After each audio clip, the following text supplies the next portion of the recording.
Hello guys. Welcome है आप लोगों का voice of trading and investing के 50th एपिसोड में। ठीक है, तो आज एक इन्वेस्टमेंट का स्टॉक डिस्कस करेंगे। ठीक है, तो इन्वेस्टमेंट का स्टॉक डिस्कस करने से पहले हर वीडियो में मैं अपना कुछ इन्वेस्टमेंट क्राइटेरिया है जो कि मैं डिस्कस करता हूँ। ठीक है, ताकि किस प्राइस पे मैं जो भी शेयर्स को कह रहा हूँ कि हाँ इसको इस जगह पे खरीद सकते हो, तो क्यों कह रहा हूँ। ठीक है, उसका मैं प्रॉपर आपको एक प्रूफ दूंगा एग्जाम्पल के तरह दिखा के। ठीक है, एग्जाम्पल दिखा के तो शुरू करते हैं। कोई पुराना व्यूअर है तो वो वीडियो को स्किप करके आगे देख सकता है फास्ट फॉरवर्ड। अगर कोई नया व्यूअर है तो प्लीज इस इन्वेस्टमेंट क्राइटेरिया वाले पार्ट को मिस मत कीजिए। ठीक है, तो पहला है फंडामेंटली स्ट्रॉन्ग स्टॉक। ठीक है, हम लोग सबसे पहले फंडामेंटली स्ट्रॉन्ग स्टॉक में इन्वेस्टमेंट के लिए देखेंगे। मतलब क्या, जिसका आरओसी अच्छा हो, आरओई अच्छा हो, कंपनी के पास कैश रिजर्व अच्छे हो, असेट्स अच्छे हो, ये सब। ठीक है, दूसरा है गुड करेक्शन फ्रॉम टॉप। मतलब क्या कि टॉप से अच्छा खासा करेक्शन हुआ रहना चाहिए। ठीक है, टॉप से अच्छा खासा करेक्शन हुआ रहना चाहिए। तीसरा है मंथली सपोर्ट एंड रेजिस्टेंस। ठीक है, हम लोग मंथली सपोर्ट और रेजिस्टेंस देखेंगे। बट सेकंड पार्ट में हम लोग क्या बात कर रहे हैं, गुड करेक्शन फ्रॉम टॉप। मतलब क्या, ऊपर से स्टॉक अच्छा खासा करेक्ट हुआ रहना चाहिए, तो हम लोग मंथली सपोर्ट, स्टॉक को सपोर्ट पे लेंगे। ठीक है, सपोर्ट ढूंढेंगे, रेजिस्टेंस की जरूरत नहीं पड़ेगी। चौथा है F I I D I mutual fund buying. मतलब F I I D I की बाइंग सेलिंग भी देखेंगे कितना कितना परसेंटेज है। पांचवा है लार्ज कैप। अगर आप कोई लार्ज कैप का स्टॉक ले रहे हो तो अगेन 25 to 30% पे पहला इंस्टॉलमेंट मेरा जाएगा। ठीक है, उसके बाद अगर वो स्टॉक, और फिर उसके बाद एवरेजिंग नीचे करूंगा। मैं 25 to 30% डाउन से पहले मैं नहीं कर दूंगा, चाहे वो कोई भी स्टॉक क्यों ना हो। ठीक है, उसके बाद हम लोग स्टॉक चार्ट भी, स्टॉक के चार्ट का हिस्ट्री भी देखेंगे कि वो कितना कितना परसेंट पास्ट में करेक्ट हुआ है। ठीक है, अगर आप मिड कैप का कोई शेयर लेते हो 35 to 40% डाउन पे पहला इन्वेस्टमेंट होगा। बल्कि मतलब होता है इसका कि अगर आपके पास 1 लाख का कॉर्पस है किसी एक मिड कैप का स्टॉक में इन्वेस्ट करने के लिए, तो मिड कैप का स्टॉक का क्या होता है, वो 50 to 55% का करेक्शन शो कर देते हैं। ठीक है, 50 to 55% का। तो आप 40% डाउन पे, 35% डाउन पे पहला इन्वेस्टमेंट करो। ठीक है, मान लो फॉर एग्जाम्पल 50,000 आपने डाल दिए। ठीक है, 35 से 40% डाउन है तब, और फिर आप वेट करोगे कि 15-20% वो अगर और नीचे आता है, कोई गारंटी तो नहीं है कि आएगा ही आएगा, मुड़ सकता है, नहीं आएगा कुछ भी, बट अगर आता है तो आप उसको एवरेज डाउन करने के लिए बाकी का कैपिटल रखोगे। ठीक है, ताकि वो आपको जब नीचे मिले तो आप उसको लो। ठीक है, अगेन एवरेज डाउन करते समय भी उसका फंडामेंटल देखना है। ठीक है, ये नहीं है कि सिर्फ एवरेज डाउन करते चलना है, नहीं, एवरेज डाउन करते टाइम भी उसका फंडामेंटल देखना है। ठीक है, जब मैंने 35 से 40% डाउन पे किसी स्टॉक को खरीदा तो उसके फंडामेंटल्स अच्छे हो सकते हैं। ठीक है, तो मैंने लिया, पर अब जब मैं उसको एवरेज कर रहा हूँ, टाइम बीत चुका है कुछ, तो क्या मेरे को देखना है कि क्या उसके फंडामेंटल्स में कोई चेंज तो नहीं आया, क्या कुछ डिमेरिट्स तो नहीं आ गई कंपनी में। अगर हाँ, तो फिर मैं उसको छोड़ के किसी दूसरे स्टॉक में अपने पैसे को डिप्लॉय करूंगा। नहीं, fundamentals as it is intact है, मार्केट की करेक्शन के कारण वो स्टॉक गिर रहा है, तो डेफिनेटली आप उसको खरीदना चाहिए आपको। ठीक है, सातवां है स्मॉल कैप, जिसमें 50% का करेक्शन फर्स्ट इन्वेस्टमेंट के लिए मेरे रूल में जरूरी है। मतलब क्या, अगर आप ट्राइडेंट ले रहे हो, इजमाइल ट्रिप ले रहे हो, अल्काइल अमाइन, बालाजी अमाइन, ऐसा लक्ष्मी ऑर्गेनिक कुछ भी ले रहे हो, तो स्मॉल कैप का शेयर नट हाई से 70 to 80% करेक्ट हो जाते हैं, तो मैं 50% डाउन पे लूंगा। ठीक है, उसके बाद अगर मार्केट करेक्शन में वो नीचे जाता है तो 20-25% नीचे अगर मिलता है मेरे को, तो मैं फिर से एक बार उसको एवरेज करूंगा। ठीक है, इस वजह से अगर मैं 20% डाउन से स्टॉक खरीदना शुरू कर दूंगा और वो 50-40% गिरने लगे, जैसे कि अभी हो रहा है मार्केट में, अच्छे अच्छे shares H A L B, H A L, ये सब 40-40%, टाटा मोटर्स 40% तक करेक्ट हो चुके हैं, तो मैं कितने देर तक उसको एवरेज करता चलूंगा भाई, एक समय पे हार जाऊंगा और फिर उसको बेच दूंगा। तो ऐसा नहीं करना है, नीचे से खरीदारी शुरू करना है और उसको एवरेज करना है। ठीक है, नीचे लेवल पे खरीदना है। और अगेन फिर से, स्मॉल कैप हो, मिड कैप हो या लार्ज कैप हो, एवरेज डाउन करते समय उसके फंडामेंटल जरूर चेक करो। क्यों, फंडामेंटल चेक करोगे, कंपनी अगर प्रॉफिटेबल है तभी एवरेज करने का फायदा है। ठीक है, यस बैंक में जो लोग एवरेज कर रहे हैं उनको देखो कहाँ पे है वो। ठीक है, क्यों, कंपनी लॉस में थी, एवरेज करते गए प्राइस नीचे चला गया। एवरेज करने का क्या मतलब होता है, मैं नीचे के दाम पे लूंगा ताकि मेरा प्राइस एवरेज हो, तो शेयर प्राइस जब ऊपर जाए तो मेरे को बेनिफिट हो। शेयर प्राइस ऊपर कब जाएगा, जब कंपनी फंडामेंटली स्ट्रांग होगी, कंपनी का बैलेंस शीट स्ट्रांग होगा, कंपनी प्रॉफिटेबल होगी। ठीक है, इसलिए एवरेज डाउन करते समय भी फंडामेंटल्स देखना इंपॉर्टेंट है। ठीक है, ताकि अगर हम प्रॉफिटेबल कंपनीज में एवरेज डाउन करेंगे तो भी तो प्राइस जब ऊपर जाएगी तो मेरे को बेनिफिट होगा। ठीक है, ये है। आज का हमारा स्टॉक डिस्कस करते हैं। स्टॉक है टाटा मोटर्स, ठीक है। ऊपर से अच्छा खासा करेक्टेड है, ठीक है। 2,50,910 करोड़ का मार्केट कैप है इसका, ठीक है। करंट प्राइस 682, हाई है 1179 का, ठीक है। हाई है 1179 का, ठीक है। स्टॉक पी 7.86, बुक वैल्यू 275, ठीक है। आरओसी अच्छा है 20 का, आरओई 49 का, रिटर्न ऑन इक्विटी एम्प्लॉयड 49 का, जो कि काफी अच्छा है, ठीक है। पी रेशियो की बात करते हैं तो मीडियन पी है 16.6 का, ठीक है। मीडियन पी है 16.6 का, और अभी स्टॉक चल रहा है 7.86 का। मतलब क्या, जिनको भी ये नहीं पता चल रहा है कि मीडियन पी क्या होता है, एक बार फिर से बताता हूँ। ये है स्टॉक पी, ठीक है। ये है 7, ठीक है, अभी है 7। मीडियन पी है 16, मतलब कि जब जब स्टॉक का पी 16 या उससे नीचे आया है तो मार्केट ने उसे सस्ते वैल्यूएशन पे माना है स्टॉक को। फिर से सुनो, जब जब स्टॉक का पी, ये मीडियन पी जो 16 है ना, इससे नीचे या 16 होगा, तब तब स्टॉक सस्ता है, ठीक है। तो स्टॉक का मीडियन पी 16 है, अभी चल रहा है 8, मतलब क्या, स्टॉक अपने वैल्यूएशन से सस्ते पे ट्रेड कर रहा है। हम लोगों को इसी में इन्वेस्टमेंट, ऐसे ही स्टॉक में इन्वेस्टमेंट करना है जो अपने वैल्यूएशन से सस्ते में मिल रहे हो, ठीक है। हम लोगों के वैल्यूएशन अपने वैल्यूएशन से सस्ते में मिल रहे हो, ठीक है। तो क्या है, 16 का मीडियन पी है, मतलब जब जब स्टॉक 16 के पी वैल्यूएशन पे आया है तो मार्केट ने इसे सस्ता माना है, ठीक है। मार्केट ने इसे सस्ता माना है, और अभी ये 7.86 पे चल रहा है, मतलब क्या है, आपको इसको, ये वैल्यूएशन वाइज सस्ता है। चलो आगे देखते हैं। ये सब तो ठीक है, कुछ ऐसा टाटा मोटर्स में, ठीक है। वैल्यूएशन वाइज देखो, अभी अशोक, इलेक्ट्रा, फोर्स, फलाना ढिमकाना, इसमें महिंद्रा एंड महिंद्रा तो है ही नहीं, ठीक है। तो एक्चुअली इसमें पैसेंजर व्हीकल है टाटा मोटर्स के शेयर में, इनका कमर्शियल व्हीकल है, सीवी ईवी सब इसी में है, तो इसलिए यहाँ पे दिख रहा है। चलो ऑपरेटिंग प्रॉफिट देखते हैं क्वार्टरली के अकॉर्डिंग। 12,159 का 13043 था, ठीक है। ये डिप क्यों आया, स्टॉक इतना करेक्ट क्यों हुआ, आप देखो। एक समय पे 15,000 17,000 का ऑपरेटिंग प्रॉफिट आ रहा था, जो गिर के 17 से 15, 15 से 12 आ गया, ठीक है। अगेन एक चीज हमेशा याद रखो, किसी भी कंपनी में, ठीक है, ये बात अगर आप ध्यान रखोगे ना, तो आपको शेयर गिरेगा तो प्रॉब्लम नहीं होगी किसी भी कंपनी में। और हाँ, आप ऊपर भी नहीं लोगे, ठीक है, टॉप पे। किसी भी कंपनी में ग्रोथ कांस्टेंट नहीं होती है, ठीक है।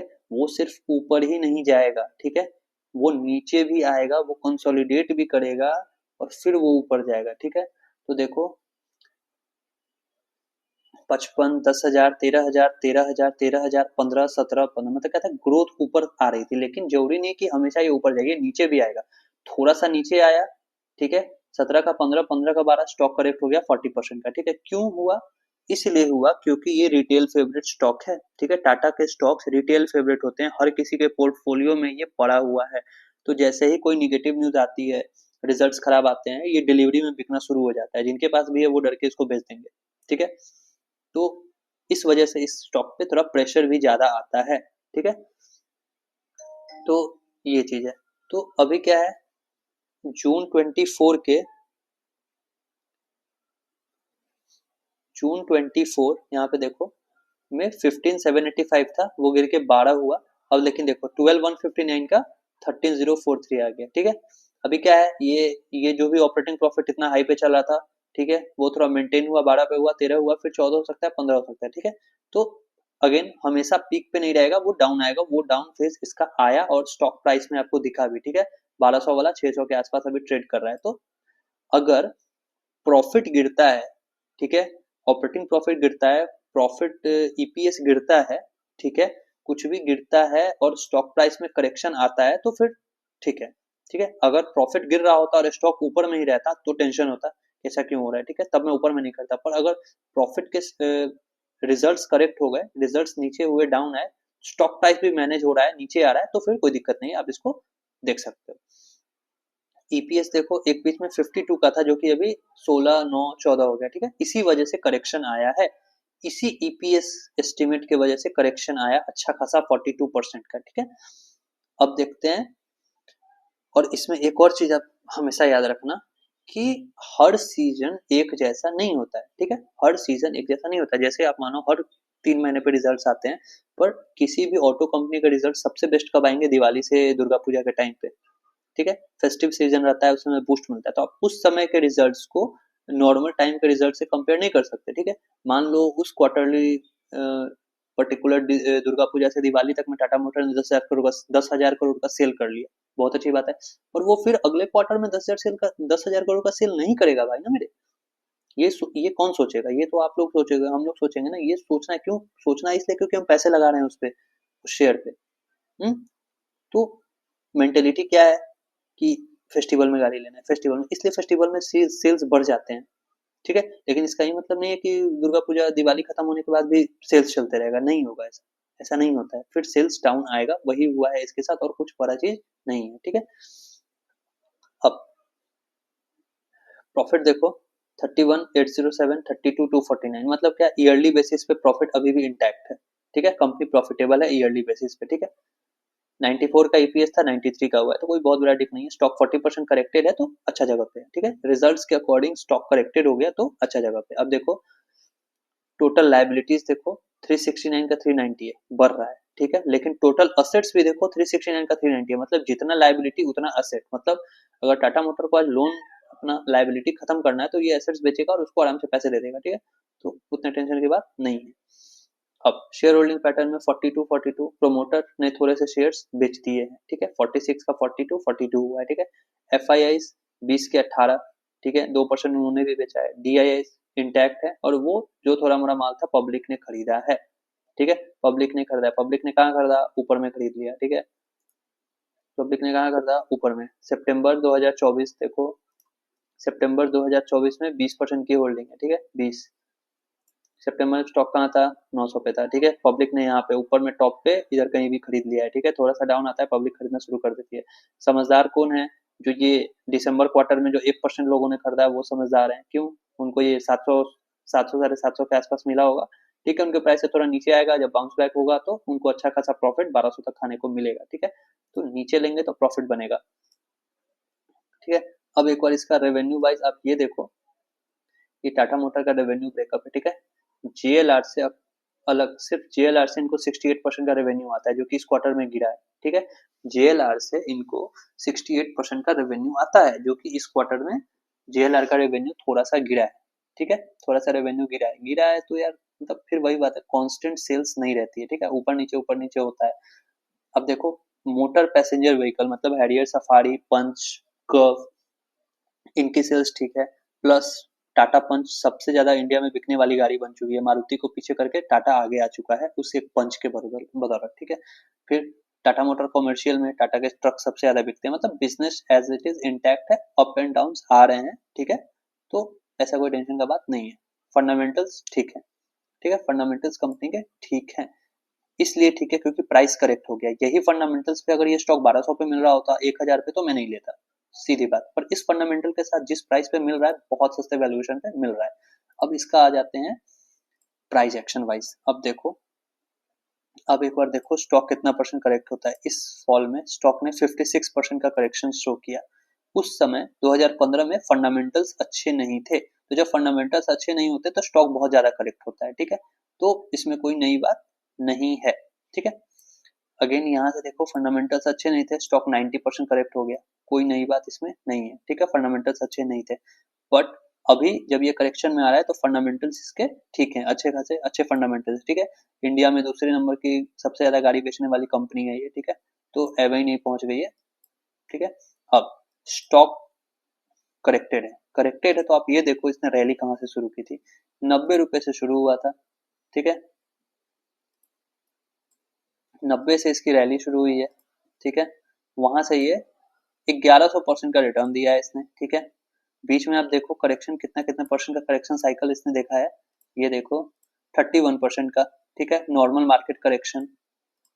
ये जो फेज था मार्च 21 का, यहाँ पे 27% का करेक्शन। ये मतलब कोई करेक्शन ही नहीं आया भाई मेरे स्टॉक में, स्टॉक गिर नहीं रहा है, स्टॉक अपने साइकिल पे है, ठीक है। स्टॉक नॉर्मली अपना क्या कहते हैं वैल्यूएशन मैनेज करने आ रहा है, कोई बहुत बड़ी बात तो नहीं है, ठीक है। 1100% का रिटर्न देने के बाद उस 1100% में इसने सिर्फ एक बार यहाँ पे 30% का करेक्शन दिया है। ये जो 30% का करेक्शन है, ये तो रनिंग करेक्शन होता है। हम्म स्टॉक मतलब ऐसे ही, अभी तो कितने सारे स्टॉक्स देखो वो 30% गिर जाते हैं और वहां से मुड़ के भाग गए। प्लस आप एक चीज देखो, ये मंथली चार्ट है, मंथली चार्ट पे ये था सपोर्ट, मैंने मार्क किया, आप देख रहे हो 365 का, ये मंथली चार्ट का सपोर्ट था। स्टॉक में ब्रेकआउट आया, रिटेस्ट हुआ, ऊपर चला गया। स्टॉक ने तो एक बार भी करेक्शन देखा ही नहीं है। स्टॉक में जो लोग जानते हैं प्राइस एक्शन को, उनको समझ आएगा कि ये स्टॉक में तो करेक्शन आया ही नहीं है। कब से? 2021 से। तो भाई 4 साल चलने के बाद क्या इसके पास इतना भी हिम्मत नहीं, ये इतना भी मतलब करेक्शन तो दे सकता है ना यार। ये मैं आपको लाइव चार्ट दिखा रहा हूँ, मैं कोई अपना ज्ञान नहीं दे रहा हूँ। अब देखो, ये करेक्शन नहीं था, ये पुल बैक आया, रिटेस्टिंग और बूम, ये फिर से ऊपर चला गया। ठीक है, करेक्शन तो ये तो एक करेक्शन तो बनता है मेरे भाई। उस करेक्शन में अब देखो, जैसे यहाँ पे मंथली सपोर्ट पे था, जिन्होंने मंथली सपोर्ट पे बाई किया, देखो अच्छा खासा रिटर्न उनको मिला। वैसे ही आगे आप भी मंथली सपोर्ट ढूंढो जो मैं बता रहा हूँ, और वहां पे इसको बाइंग करो। ठीक है, अब ये 595 का लेवल से करेक्शन आया, फिर गया, फिर अच्छा करेक्शन आया, ब्रेकआउट, कंसोलिडेशन, और फिर से ब्रेकआउट। तो अब ये नीचे आ रहा है, जब नीचे आ रहा है तो अभी देखो ये कितना परसेंट करेक्टेड है अपने हाई से। अगर ये मेरे को 652 के आजू बाजू मिलता है तो ये 44% का करेक्शन शो करेगा। ठीक है, 44% का। तो लार्ज कैप में ना अब चूंकि टाटा मोटर्स है, इतना चला है, तो 50% का करेक्शन तो बनता ही है इसमें। ठीक है, और ठीक है, अब देखो यहाँ पे ये कितना चला हुआ है। यहाँ से जो ब्रेकआउट आया नवंबर 23 में, 1 2 3 4 5 6 7 8 9 महीने लगातार ऊपर था। इस 9 महीने में सिर्फ 1 महीने रेड की क्लोजिंग है, बाकी पूरी क्लोजिंग ग्रीन है। ठीक है, तो कोई भी स्टॉक लगातार ऊपर नहीं चलेगा, ऊपर चलेगा, नीचे आएगा सपोर्ट पे, सपोर्ट पे फिर से बाइंग होती है, फ्रेश बायर्स आएंगे, फिर उसको ऊपर लेके जाएंगे। ठीक है, ऐसे प्राइस एक्शन काम करता है, चाहे वो डेली हो, मंथली हो, वीकली हो, या फिर 5 मिनट्स का टाइम फ्रेम हो।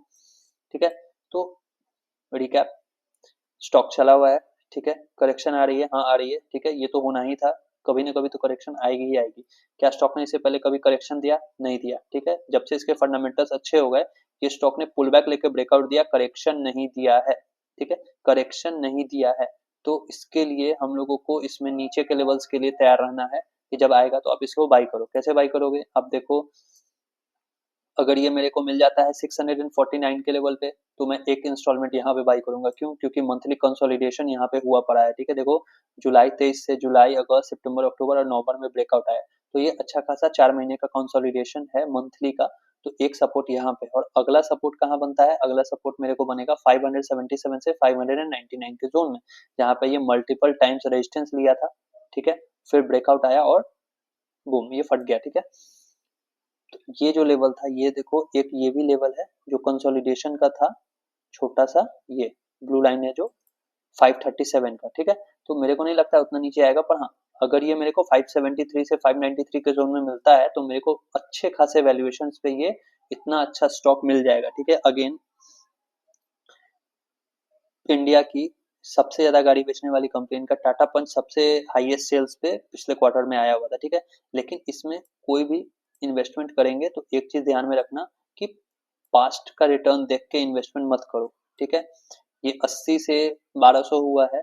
ठीक है, उस समय इसकी कहानी दूसरी थी। ठीक है, उस समय आप देखो ये बूम क्यों आया, इलेक्ट्रिक व्हीकल के कारण आया, ये भी सच्चाई आप जान लो कि ये बूम इलेक्ट्रिक व्हीकल सेगमेंट के कारण आया। ठीक है, 2020 में जब टाटा मोटर्स ने इलेक्ट्रिक व्हीकल लॉन्च किया, उस समय किसी भी कंपनी के पास इलेक्ट्रिक व्हीकल का विजन नहीं था, न महिंद्रा, न हिंडई, किसी भी कंपनी, सिर्फ टाटा मोटर इकलौता इंडियन कंपनी था जो इलेक्ट्रिक व्हीकल बना रहा था।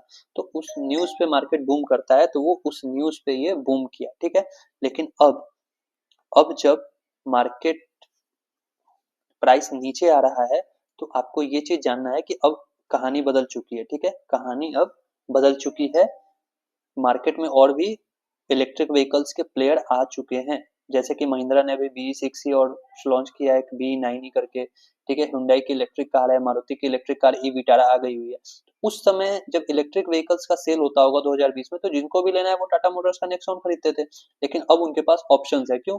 टाटा मोटर्स नहीं तो महिंद्रा, महिंद्रा नहीं तो हिंडई, हिंडई नहीं तो मारुति। ठीक है, तो इलेक्ट्रिक व्हीकल में भी उस वजह से भी प्राइस में करेक्शन आया है। ठीक है, क्योंकि अब FIA को भी समझ आ रहा है कि अब सिर्फ टाटा मोटर्स ही नहीं है जो इलेक्ट्रिक व्हीकल बना रहा है, बाकी कंपनीज भी इस सेक्टर में घुस चुकी हैं। ठीक है, फॉर एग्जाम्पल आप समझो, आपके मोहल्ले में एक दुकान है। ठीक है, आप आए, आपने नया घर लिया, आप देखे करे यहाँ तो एक ही दुकान है, सब उसी से खरीदेंगे, क्यों? मजबूरी है उनके पास। अगर मेरे को वो सामान चाहिए जो सिर्फ उसके पास है तो मैं उससे खरीदूंगा। लेकिन एक साल बाद क्या होगा, एक और दुकान खुल गई, एक साल बाद एक और दुकान खुल गई। अब क्या हुआ, जो अकेले वो दुकान प्रॉफिट खा रहा था, अब उसके पास कंपटीशन आया, ठीक है? लोग इसके यहाँ नहीं तो उसके यहाँ, उसके यहाँ नहीं तो उसके यहाँ जाएंगे, तो उस एक सबसे पुराना दुकान ही क्यों ना हो, पर उसका प्रॉफिट कम हो जाएगा। सेम वही चीज टाटा मोटर के साथ हुआ। इलेक्ट्रिक व्हीकल के लिए लोग इसके पास आ रहे थे, कंपटीशन बढ़ गया, ठीक है? तो प्रॉफिट घटेगा, ठीक है? इनका इलेक्ट्रिक व्हीकल व्हीकल का जो सेगमेंट है उसका प्रॉफिट थोड़ा सा डाउन होगा, ठीक है? तो अब लोग महिंद्रा खरीदेंगे, मारुति का ई विटारा भी लेंगे, ठीक है? तो कोई नई चीज नहीं है स्टॉक। फ्यूचर जब आप स्टॉक प्राइस देखोगे और सिनेरियो मैच करोगे बाहर का आउटर सिनेरियो, तो आपको समझ आ जाएगा कि स्टॉक प्राइस क्यों करेक्ट हुआ है, ठीक है? तो शेयर में कोई दिक्कत नहीं है, जो है मार्केट मोमेंटम के अकॉर्डिंग चल रहा है, ठीक है? और ये तो हो नहीं सकता था कि कभी ना कभी तो ये होना ही था मेरे भाई कि मारुति महिंद्रा hyundai अपने इलेक्ट्रिक व्हीकल लाएगा। तो ये जो चीज है ये पता था कि ये होना ही है, ठीक है? अब हम लोगों का काम क्या है कि अगर आप इस लेवल पे खरीदते हो तो पहले की तरह मत सोचना कि 80 वाला 800 और 1000 हो जाएगा, नहीं। अब आप इससे नॉर्मल रिटर्न्स की उम्मीद रखो जो आप टीसीएस, विप्रो, इन्फोसिस से रखते हो, ठीक है? कि 15% के सीएजीआर से अच्छा खासा रिटर्न मेरे को जनरेट करके दे, ठीक है? इतनी एक्सपेक्टेशन रखो।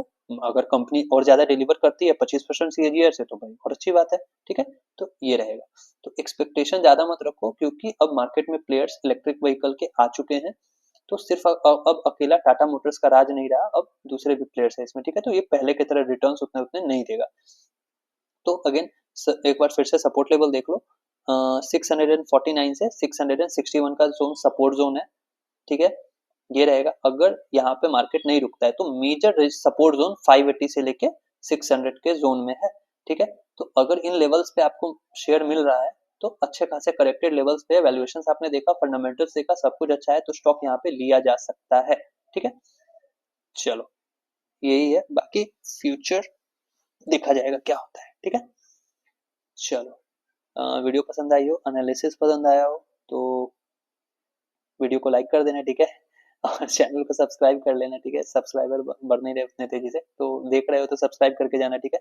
ताकि ऐसे ही वीडियो सब मैं डालूंगा तो आपके पास नोटिफिकेशन जरूर से जरूर पहुंचेगा। और इससे पीछे मैंने अपने प्लेलिस्ट में और भी बहुत अच्छे अच्छे शेयर्स का एनालिसिस करके डाला है, जो कि अभी करेक्शन में है और अच्छे खासे प्राइस पे, अच्छे खासे वैल्यूएशन पे मिल रहे हैं। तो आप जाके वो वीडियोस भी देख सकते हो, क्या पता आपका कोई पसंदीदा शेयर या फिर जो शेयर आपके पोर्टफोलियो में है उसके लेवल से उसमें हो, ठीक है? चलो, मिलते हैं अगले वीडियो में।